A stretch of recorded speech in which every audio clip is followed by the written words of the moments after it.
Baik, bismillahirrahmanirrahim. Assalamualaikum warahmatullahi wabarakatuh. Welcome back to my channel. Selamat datang di Abil Maiwa Channel. Jadi teman-teman, channel ini merupakan channel pendidikan tempat kita berbagi tentang aplikasi pendidikan, Microsoft Office, serta tips dan triks komputer. Jadi pada video kali ini Bapak Ibu ya, kembali lagi admin akan mencoba mengupdate informasi terbaru seputar P3K Guru di tahun 2023. Yang mana di sini ada informasi terbaru ya untuk P2 dan P3 status TP, bahwasanya akan ada nantinya tes CAT UNBK berbasis observasi. Jadi kita bisa katakan bahwa untuk P2 dan P3 yang akan mengikuti tes CAT UNBK itu sebenarnya hampir mirip kalau kita katakan sebagai observasi model baru Bapak Ibu. Kenapa? Karena kemungkinan besar materi soal dari CAT UNBK untuk P2 dan P3 itu nantinya akan menggunakan soal-soal observasi Bapak Ibu. Jadi ini bisa kita katakan bahwa sebenarnya tetap observasi, tapi ada model barunya, makanya kita katakan sebagai observasi model baru. Nah, jadi dengan adanya tes CAT UNBK berbasis observasi, saya rasa ya itu akan memberikan peluang besar ya bagi P2 dan P3 untuk lolos menjadi ASN P3K 2023. Jadi sini kita akan bahas terkait skema observasi model baru. Tanpa berbasa-basi lagi, sebelum Bapak Ibu tapi sebelum itu, bagi rekan-rekan guru yang baru pertama kali menemukan channel ini, jangan lupa tekan tombol subscribe ya, dan aktifkan lonceng notifikasinya agar setiap hari Bapak Ibu bisa mendapatkan update informasi terbaru seputar P3K Guru. Terkait dengan P2 dan P3 status TP tes CAT UNBK berbasis observasi model baru, kita langsung saja to the point ke informasinya. Jadi di sini Bapak Ibu perlu ketahui ya bahwa jumlah guru honorer ya itu berjumlah sekitar 62.645 P1 yang akan dituntaskan di tahun 2023. Jadi untuk P1 yang berjumlah 62.645 ini sudah masuk dalam potensi posisi aman 100% ya, dengan catatan itu sudah tidak ada lagi tes kembali Bapak Ibu khusus untuk P1, yaitu makanya dikatakan 100% Bapak Ibu ya untuk dituntaskan di tahun 2023 khusus untuk 62.645 ini termasuk P1 ya, termasuk juga yang pembatalan penempatan kemarin Bapak Ibu ya.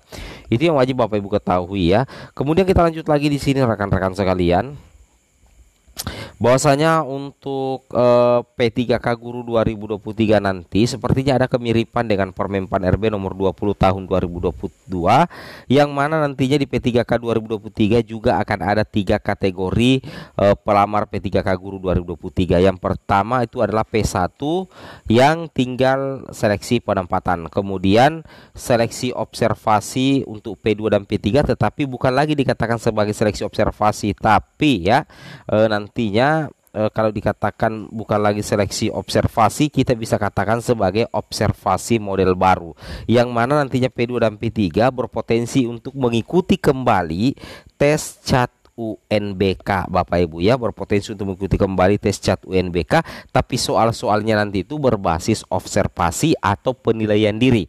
Ini langsung dikatakan oleh Ibu Nunuk Suryani Bapak Ibu ya. Kemudian nantinya akan ada seleksi tesnya, ini untuk pelamar umum pastinya ya, dan untuk guru honorer negeri masa kerja 3 tahun ke bawah ya dan terdaftar di Dapodik, itu nantinya masuk bersama dengan guru swasta lulusan PPG sebagai pelamar apa ya Bapak Ibu ya, pelamar prioritas 4 ya, seperti Bapak Ibu ya. Jadi yang pertama kali tuntaskan dulu itu adalah P1, kemudian P2, P3, kemudian pelamar umum pastinya Bapak Ibu ya. Kemudian kita lanjut lagi.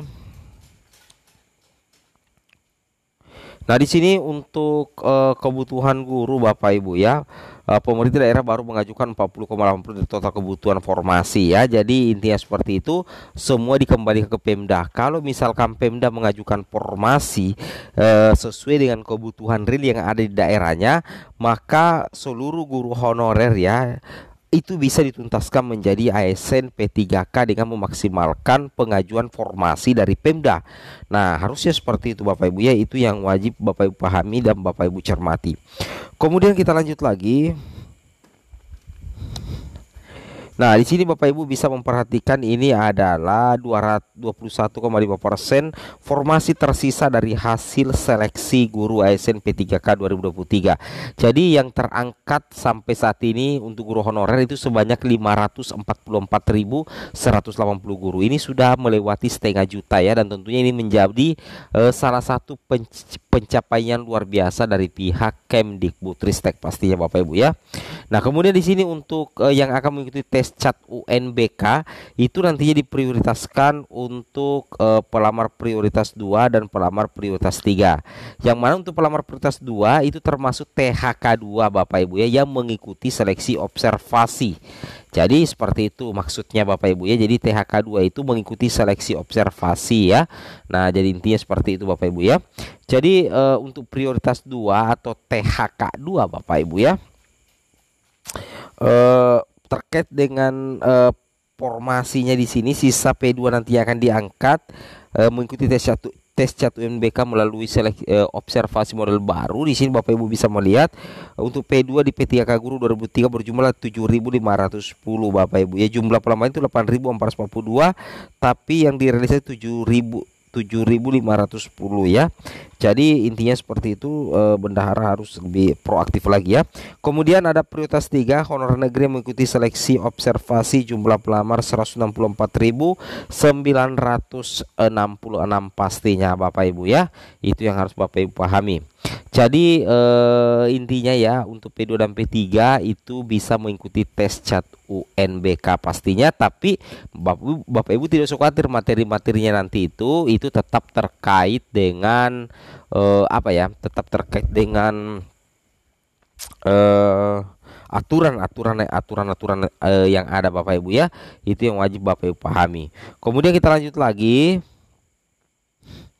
Nah, di sini Bapak Ibu perlu ketahui bahwa P1 dituntaskan ya nantinya di P3K Guru 2023. P1 nantinya dituntaskan di seleksi P3K 2023 termasuk P1 yang pembatalan. Ini juga pernah dikatakan oleh Mas Menteri Nadiem Makarim ya dan Ibu Nunuk bahwasanya 3043 P1 yang belum bisa diangkat ya.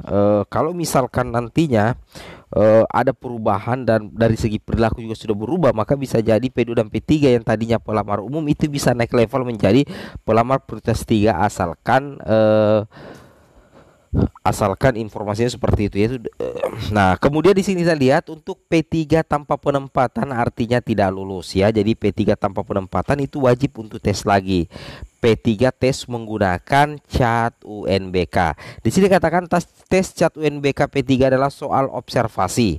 Observasi CAT UNBK P3 bukan observasi Kepsek tetapi diri sendiri. Jadi nantinya kemarin ya untuk P2 dan P3 kan yang mengobservasi itu si guru ya. Nah, sekarang nantinya untuk brosur baru ini nantinya yang mau melakukan observasi adalah diri kita sendiri Bapak Ibu. Makanya kita perlu menjawab secara adil dan jujur terkait dengan pertanyaan-pertanyaan yang muncul nantinya di akun SSCASN Bapak Ibu ya. Oke, semoga bermanfaat. Assalamualaikum warahmatullahi wabarakatuh.